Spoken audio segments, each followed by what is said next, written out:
Assalamualaikum warahmatullahi wabarakatuh. Selamat siang, salam sejahtera untuk kita semua. Perkenalkan, nama saya Nanang Huzaini SPDS MPD.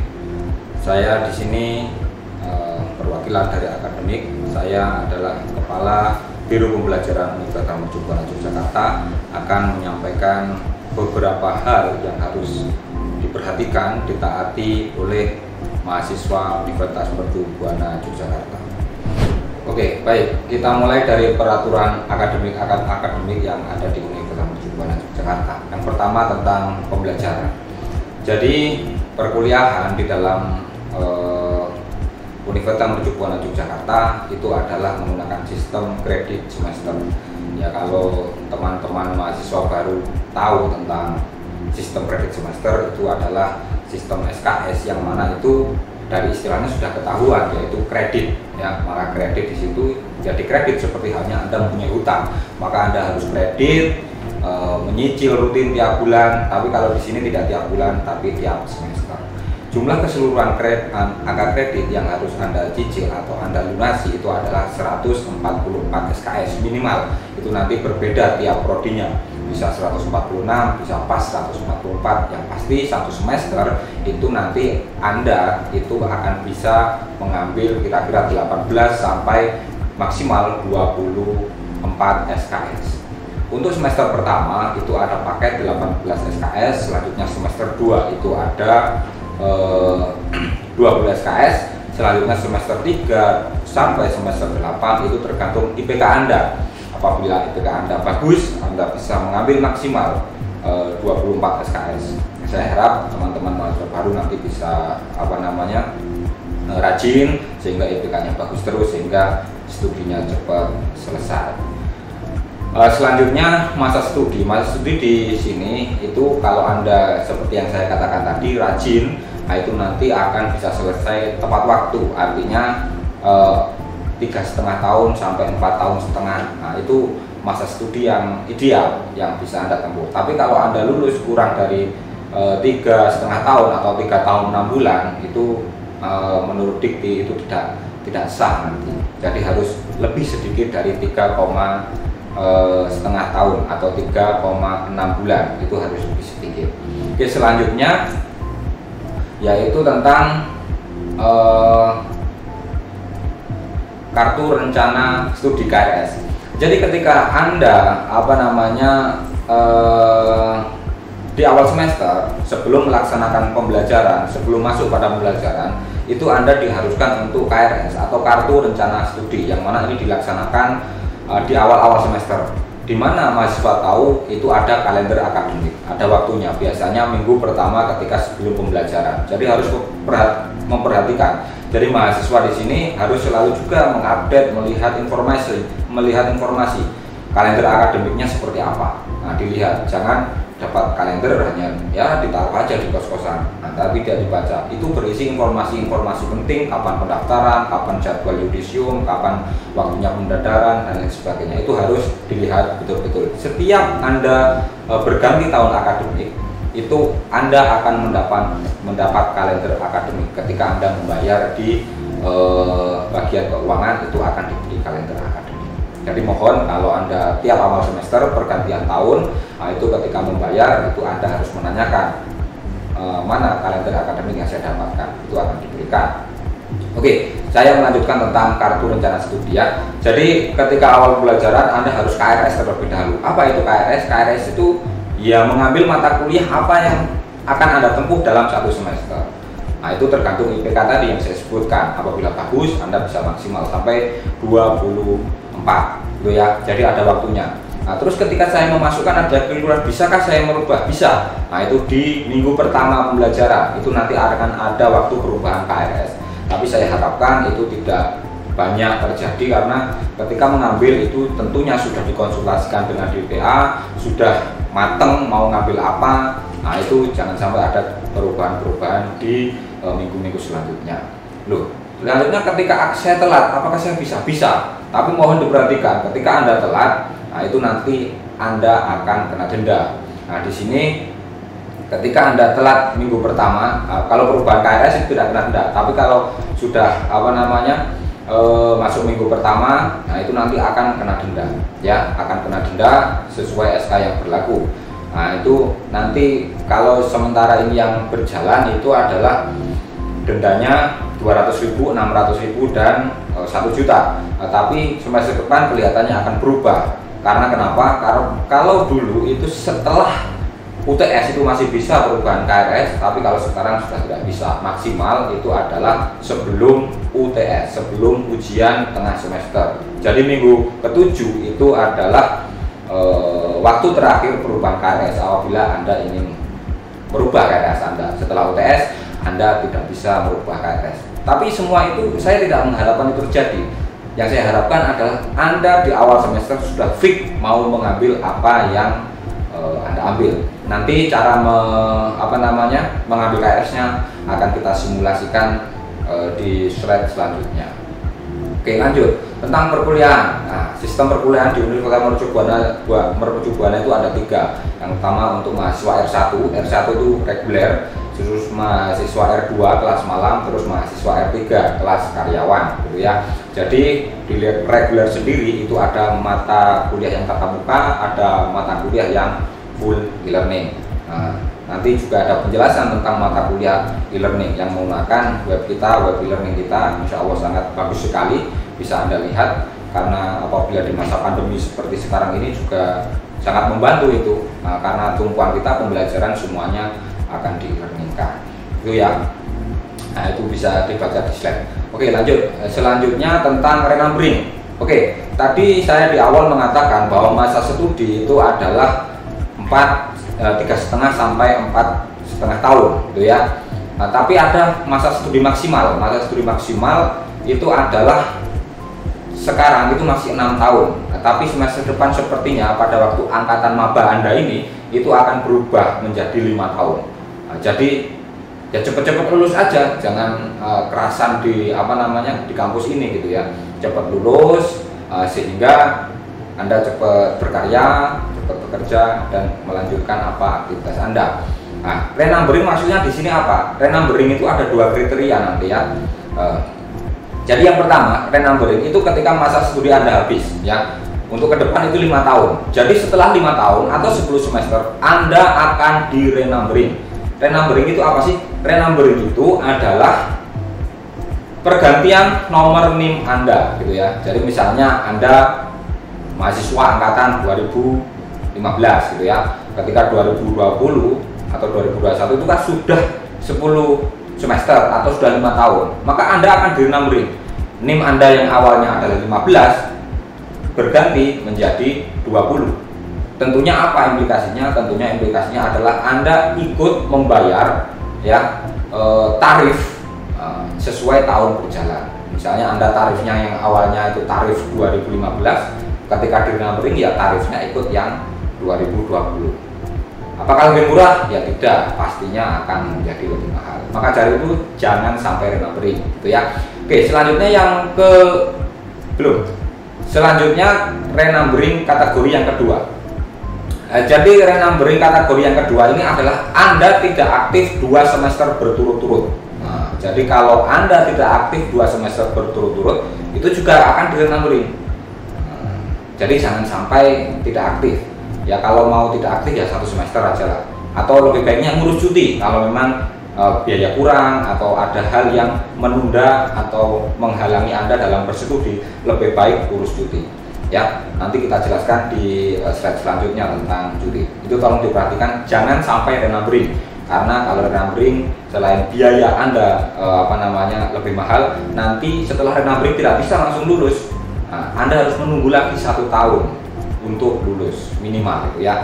Oke, selanjutnya tentang evaluasi hasil studi. Tadi tentang pembelajaran saya jelaskan untuk ke renambering, evaluasi hasil studi. Seperti biasa, evaluasi hasil studi di sini bisa diambil oleh dosen melalui beberapa komponen, bisa melalui tugas, perkuliahan absen, bisa melalui TS, bisa melalui UAS, bisa melalui tugas praktek dan lain sebagainya, tergantung kebijakan dosennya dan jenis mata kuliah apa yang dijalankan. Misalnya praktek itu ada sendiri, gitu gitu ya. Nah, nanti ketika UTS atau UAS itu tolong dilihat betul-betul tentang presensi. Nah, karena yang tidak ada di presensi, tidak ada di absen itu adalah tidak bisa mengikuti UTS dan UAS. Nah, bahaya sekali, padahal porsi terbesar penilaian biasanya ada di UTS dan UAS. Nah, ketika terjadi hal seperti ini, mohon cek administrasi Anda. Mungkin Anda belum lunas, mungkin Anda tagihannya masih banyak. Nah, tolong itu diberesi terlebih dahulu sebagai syarat Anda mengikuti UTS dan UAS. Oke, selanjutnya tentang nilai hasil studi ya. Jadi nilainya adalah A amin, B plus, B, B min sampai E. Nah, jadi bobotnya sudah kelihatan, itu akan menentukan IPK dan IPK di akhir studi atau di semester berjalan Anda. Nah, itu akan menentukan itu. Oke, lanjut. IPK kelulusan. Nah, selanjutnya IPK kelulusan saya kira bisa dilihat di slide. Selanjutnya tentang ini yang saya omongin tadi tentang cuti, gitu ya, tentang cuti. Nah, cuti ini tadi ketika Anda tidak bisa mengikuti pembelajaran secara wajar, kekurangan biaya dan lain sebagainya, ada urusan lain, mohon ini mengurus cuti. Cuti harus diurus maksimal 2 minggu sebelum pembelajaran, gitu ya. Nah, kalau sudah masuk pembelajaran, maka Anda terhitungnya adalah nonaktif. Nonaktif efeknya apa? Tetap membayar, tapi Anda tidak memperoleh pelayanan, gitu ya. Nah, lebih baik urus cuti. Nah, dan perlu diingat, cuti 2 minggu sebelum perkuliahan. Tolong diurus betul. Oke, dan cuti sendiri itu adalah maksimal 2 kali ya, berturut-turut ataupun tidak berturut-turut. Oke, selanjutnya yang saya omongin tadi, mahasiswa tidak aktif kuliah tanggal izin akan di renumbering. Saya kira sudah saya jelaskan di depan. Selanjutnya tentang persiapan sebelum semester, sedikit banyak sudah saya jelaskan. Bagannya bisa Anda lihat di slide, mungkin di samping kanan saya ya, kalau nggak nanti keluar bisa dilihat di situ. Nah, terus informasi ini adalah web-web yang bisa Anda akses, ada KKN, e-learning, BAA, SIA. Kalau biasanya akademik, biasanya ada di baa@mercubuana/jogja.ac.id. Nah, nanti bisa dilihat di sana informasi-informasi akademik. Saya kira itu ya tentang pembelajaran. Lebih jelasnya nanti ada di panduan akademik. Nah, panduan akademik itu akan kita berikan, tapi tolong itu dibaca, ditelaah baik-baik, jangan hanya dapat tapi ditaruh di kos, tidak dibaca, karena di situ adalah panduan Anda dari awal masuk Mercubuana sampai akhir nanti kuliah. Untuk e-learning, untuk KRS dan operasional SIA akan saya jelaskan selanjutnya. Baik, pada kesempatan kali ini saya akan menjelaskan tentang proses transaksi di dalam SIA Universitas Mercubuana Yogyakarta. Jadi alamatnya SIA Universitas Mercubuana Yogyakarta itu adalah sia.mercubuana/jogja.ac.id. Jadi jangan sampai salah. Jadi semua transaksi perkuliahan teman-teman pada kesempatan kali Anda mahasiswa baru itu akan semua tertera di sini, termasuk pengambilan KRS Anda, KHS Anda, kapan lulus, kapan yudisium, semuanya akan tercatat di sini. Baik, jadi jangan sampai salah menggunakan SIA atau Sistem Informasi Akademik Universitas Mercubuana Yogyakarta yang nantinya akan dipakai oleh mahasiswa baru dari baru masuk sampai nanti lulus. Ya, di sini ada beberapa tampilan. Jadi apabila Anda ingin masuk, itu adalah yang digunakan untuk username yang ada di sini. Username itu adalah NIM Anda. Nanti ketika Anda mendaftar dan melakukan registrasi, itu akan mendapatkan NIM, nomor untuk mahasiswa, nomor NIM. Selanjutnya Anda akan memperoleh password. Password di sini itu adalah tanggal lahir Anda. Jadi seperti contoh di sini, ketika Anda lahir 1 Januari 2016, maka passwordnya adalah 01/01/2016, gitu ya. Oke, baik. Dan di sini juga ada biasanya beberapa pengumuman-pengumuman yang bisa Anda baca, bisa Anda lihat, sehingga Anda memperoleh informasi yang baik terkait perkuliahan Anda. Di sini juga ada support ICT. Apabila ada pertanyaan-pertanyaan yang mungkin sulit, bisa Anda tanyakan di sini, kita akan fast respon untuk menjawabnya. Baik, kita langsung praktek saja ya. Nanti ketika Anda sudah mendapatkan NIM, kita coba. Ini adalah NIM 180110077. Oke, ini adalah nomor NIM salah satu mahasiswa yang kita coba di sini 9.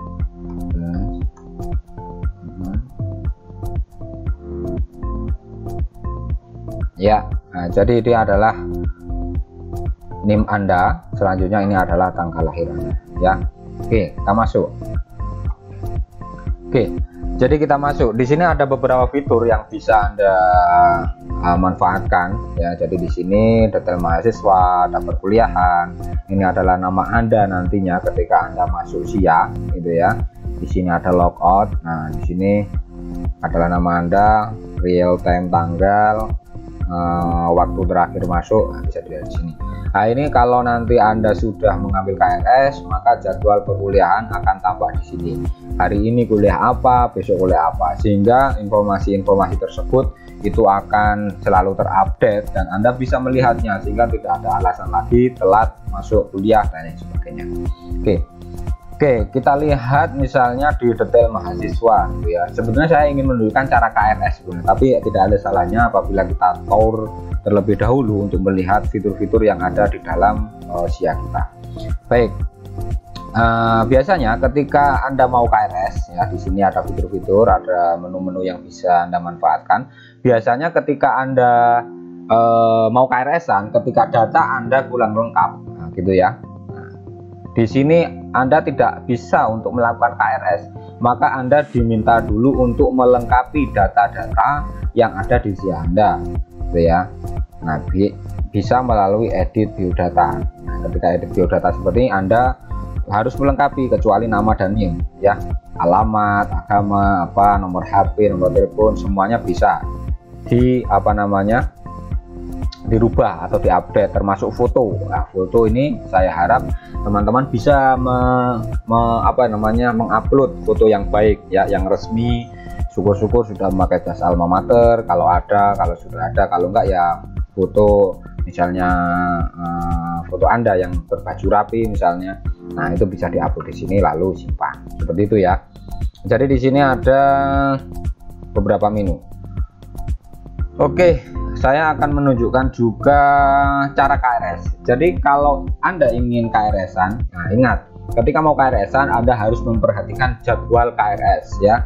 Jadi tidak bisa Anda sudah masuk perkuliahan Anda mau KRS, Anda pasti ketinggalan ya, karena ada syarat di kita untuk melaksanakan ujian, ikut ujian itu 75% minimal kehadiran itu harus terpenuhi.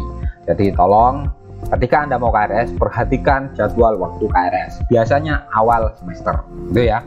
Biasanya bulan September atau di bulan Maret, awal minggu pertama. Itu biasanya waktu KRS. Coba diperhatikan. Kalau kurang jelas, bisa melihat kalender akademik.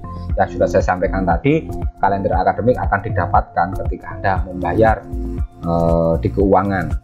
Biasanya kan ketika awal-awal itu akan mendapatkan kalender akademik. Baik, untuk KRS-an di sini bisa dilihat menu KRS ya, menu KRS. Di sini sudah lengkap semuanya. Jadi Anda kampus mana ya, kampus Kejayaan, kampus Pusat atau kampus Ring Road. Nah, jadi kita ada 3 kampus. Selanjutnya jenis kelasnya UKT. Kalau angkatan 2016 ke atas itu insya Allah sudah UKT semua. Jenis kelamin yaitu perempuan.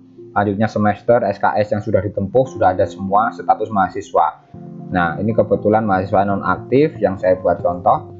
Nah, kalau Anda aktif statusnya adalah aktif, atau biasanya ini nonaktif tapi setelah KRS-an itu akan menjadi aktif.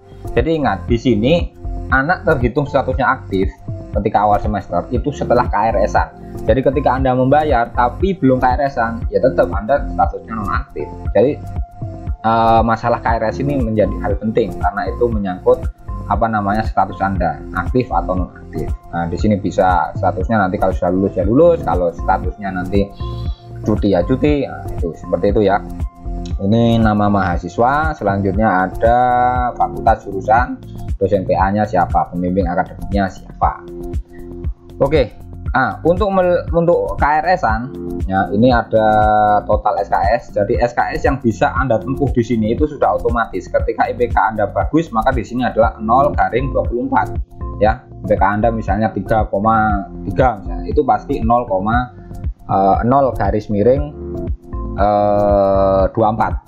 Artinya apa? Artinya SKS maksimal yang bisa Anda ambil di semester berjalan tersebut adalah 24, kecuali semester 1 dan 2 ya, karena ada pembatasan. Tuh, jadi ini adalah KRS maksimal yang bisa Anda ambil gitu ya. Nah, di sini ada daftar kelasnya. Nah, di sini. Nah, di sini juga sudah ada perlu diambil, perlu diulang. Biasanya itu mata kuliah yang nilainya jelek pernah diambil, terus semester depannya apa. Soalnya biasanya kalau IPK-nya bagus dan jatah SKS Anda itu untuk diambil 24, nah itu biasanya bisa mengambil semester depannya atau mengulang mata kuliah yang semester sebelumnya itu jelek. Nah, itu bisa diulang. Nah, jadi seperti ini. Nah, ini sudah ada. Ini contohnya ada kode mata kuliah, ada nama mata kuliah, jumlah SKS-nya, kelasnya apa. Nah, ini kelasnya 1-2D atau 12D. 12D itu artinya kelas reguler pagi, kampus 2. Nah, gedung D. Gedung D itu kampus 2 itu. Nah, jadi 12D. Kalau kampus pusat biasanya 11 gitu ya. Kalau kampus 3 biasanya 13 atau kampus rekrut itu 13.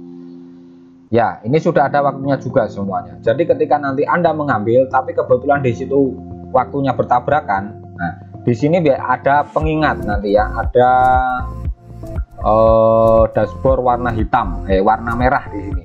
Nah, itu kenapa kok tidak bisa diambil? Biasanya tabrakan atau apa? Itu ada di atas ini. Jadi kalau Anda misalnya tidak bisa mengambil KRS, jangan panik. Tapi dilihat di sini peringatannya apa? Tabrakan kah? Dosennya nggak bisa kah? Atau apa? Nah, itu bisa dilihat di sini. Ada di atas ini ya. Nah, gitu. Ini saya contohkan ketika Anda mau mengambil. Jadi ini adalah mahasiswa semester 4 mau mengambil mata kuliah di semester 4. Nah, otomatis di sini mata kuliah yang diambil itu adalah ini. Nah, semester 4 misalnya ambil ya, ini contoh aja ya. Jadi diambil kepemimpinan, diambil kesuburan tanah, pengelolaan air, homologi, praktek dan sebagainya. Ini diambil. Ini contoh aja. Oke. Lalu tambahkan KRS. Oke. Nah, setelah tambah KRS, nah ini berarti tidak ada mata kuliah yang tabrakan, lolos semuanya ya. Lolos semuanya dan pas 15 sesuai maksimal ketentuannya. Nah, nanti kalau misalnya di sini ada mata kuliah yang misalnya misalnya Anda itu kebagian 15 tapi Anda berencana untuk ngambil 20 misalnya, yang 5 itu kan nggak bisa masuk. Nah, peringatannya di sini itu ada mata kuliah yang Anda ambil terlalu banyak. Nah, seperti itu. Nah, jadi simple seperti itu aja untuk ngambil KRS. Tapi ingat, untuk ngambil di sini perlu kejelian, perlu dilihat betul-betul ya. Perlu Anda lihat track record Anda sehingga Anda tidak salah ambil, sehingga tidak perlu. Nah, kalau Anda misalnya masih dalam waktu periode KRS dan ingin mengganti mata kuliah, ya bisa. Nah, ini bisa di cancel seperti ini. Apakah Anda akan menghapus mata kuliah? Ya oke, tidak masalah. Nah, otomatis di sini terkurangi dari awalnya 15 menjadi 13 sehingga Anda bisa mengganti mata kuliah yang lain. Misalnya contoh apa mau diambil? Olerikultur misalnya. Ya boleh. Nah, tambah lagi. Nah, jadi seperti itu. Nah, setelah itu sudah berarti Anda sudah KRS-an dan status Anda menjadi aktif. Tadi kan non aktif, tapi setelah KRS-an Anda menjadi aktif. Nah, itu ya. Jadi selanjutnya perlu juga Anda itu cetak KRS. Perlu. Kenapa? Karena sebagai backup. Misal suatu saat sistem error atau apa sehingga Anda bisa mempertanggungjawabkan. Nah, ini perlu dicetak KRS sehingga ini menjadi dasar Anda ketika nanti mengurus gitu ya. Perlu dicetak dan dimintakan tanda tangan kepada DPA. Ini perlu. Walaupun sebetulnya secara SIA itu kalau tidak ada gangguan itu sudah terekam semuanya di sini. Tapi perlu juga Anda itu untuk backup tadi untuk cetak KRS, begitu ya. Selanjutnya oke, itu setiap semester seperti itu. Nanti di awal semester Anda bisa melihat perlu diambil, perlu diulang, pernah diambil semester depan. Apabila Anda ingin mengambil mata kuliah semester depannya, nah ini misalnya Anda semester 4 tapi mau mengambil mata kuliah semester 6, ya boleh juga. Nah, nanti menunya ada di daftar kuliah kelas perkuliahan semester depan, ini bisa diambil asal tidak lebih dari apa yang sudah dijadwalkan, seperti itu ya. Jadi mohon diperhatikan. Itu untuk KRS. Anda juga di dalam menu SIA bisa melihat status semester. Nah, seperti ini. Aktif, aktif, nonaktif, aktif. Lah ini. Jadi kalau tadi kan nonaktif juga toh, tapi setelah KRS-an menjadi aktif. Lah ini kalau nonaktif 2 kali, maka status nonaktif yang terakhir ketika UAS nanti akan berubah menjadi mengundurkan diri sesuai SK Rektor yang mengatur itu. Jadi mohon jangan sampai tidak aktif berturut-turut 2 semester, maka akan dinyatakan Anda mengundurkan diri. Di sini juga ada ini status ya, status dari Anda masuk mulai kapan, Gasal 2018, genap, Gasal genap. Selanjutnya lihat KHS. Nah, ini juga bisa dilihat Anda masuk tadi Gasal 2018. Nah, IPK-nya berapa? 3,28. Bagus. Nah, selanjutnya bisa juga Anda melihat KHS semester genap 2018. Berapa IPK-nya? 1,55, mulai jelek. Nah, ini akhirnya hilang orangnya. Nah, itu juga bisa dicetak dengan mencetak ya. Selanjutnya jadwal perkuliahan. Berhubung tadi sudah KRS-an, nah jadwal perkuliahan juga sudah siap di sini. Tolong diperhatikan juga. Ada jam, ada pengolahan air, dosennya siapa, ruangnya apa. Terus ada kesuburan tanah. Nah, ini pula ruang. Di sini ada ruang D full e-learning agro. Jadi di sini maksudnya itu adalah kelasnya full e-learning. Tadi sudah saya jelaskan ada kelas yang reguler biasa, ada yang kelas full e-learning. Nah, itu berbeda. Nanti full. Kalau kelas reguler itu ada tatap muka gitu ya. Ini tidak ngomongin pada waktu masa pandemik, tapi ketika normal itu ada kelas reguler yang tatap muka gitu ya. Nah, tapi di sini ada kelas yang full e-learning. Nah, walaupun keadaan normal itu dilaksanakan secara full e-learning. Di sana bisa Anda mendapatkan video tentang materi yang sedang diajarkan, bisa mendapatkan materi yang sedang diajarkan, ada tugas, ada kuis, ada forum untuk tanya jawab. Nah, ini adalah kelas full e-learning, nah, seperti itu ya. Tolong dilihat benar-benar karena berbeda antara full e-learning dengan kelas reguler biasa. Itu jadwal perkuliahan, jadwal UTS juga belum ada karena memang belum waktunya UTS. Selanjutnya ini tagihan. Nah, tagihan bisa dilihat di sini. Nah, berhubung tadi sudah ngambil 15 SKS, maka tagihannya yang harus dibayarkan berapa? Itu adalah Rp4.070.000. Ini dibagi menjadi 6, bisa dicicil tiap bulan.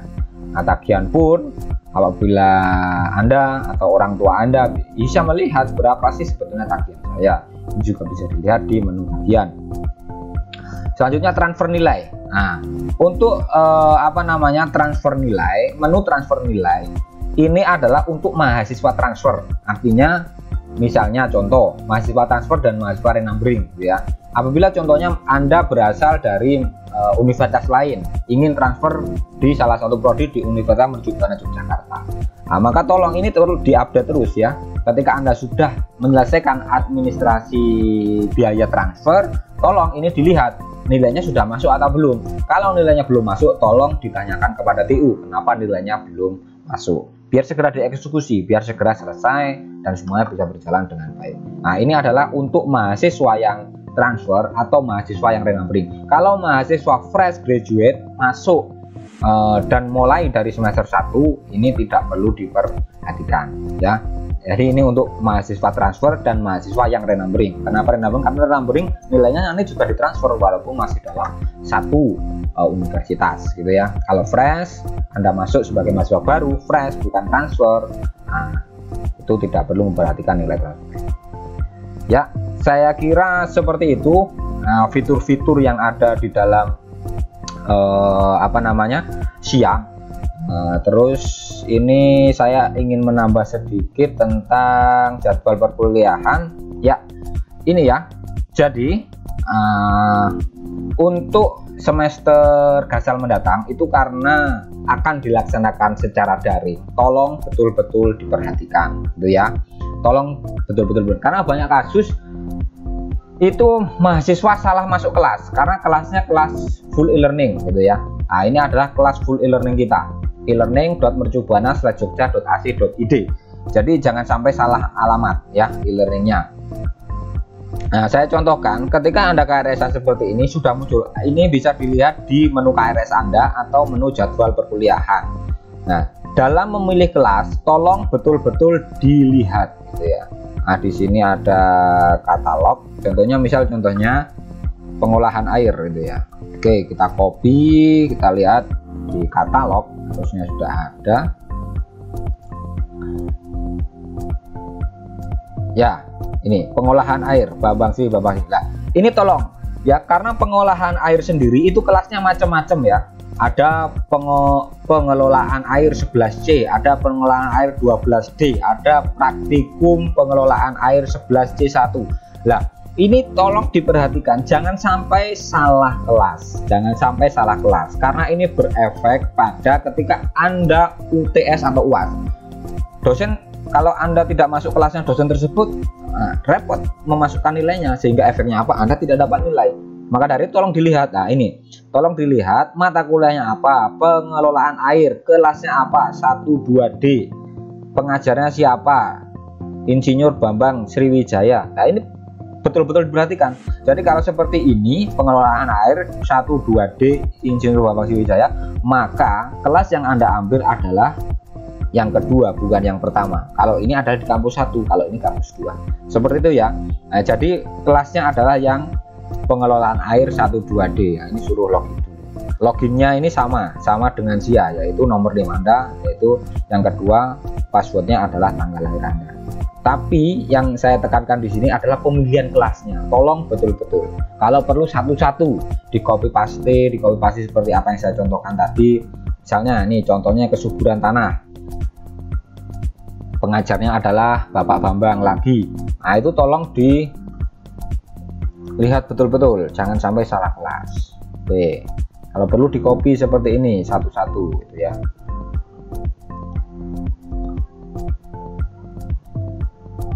Ya, kesuburan tanah 12D. Nah, ini Bambang Sri. Nah, ini betul-betul dilihat, jangan sampai salah kelas, karena ketika salah kelas Anda fatal akibatnya. Tidak dapat nilai, percuma Anda kuliah 1 semester tapi tidak dapat nilai, karena itu kesalahan Anda, bukan kesalahan dari sistem.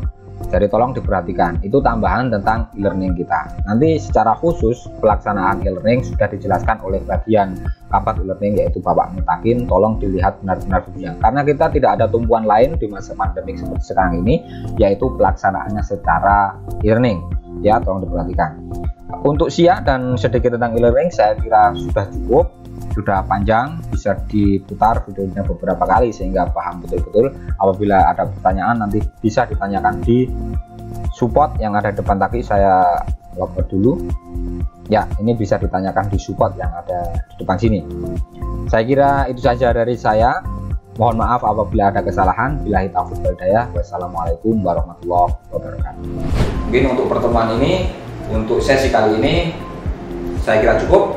Terima kasih. Wassalamualaikum warahmatullahi wabarakatuh.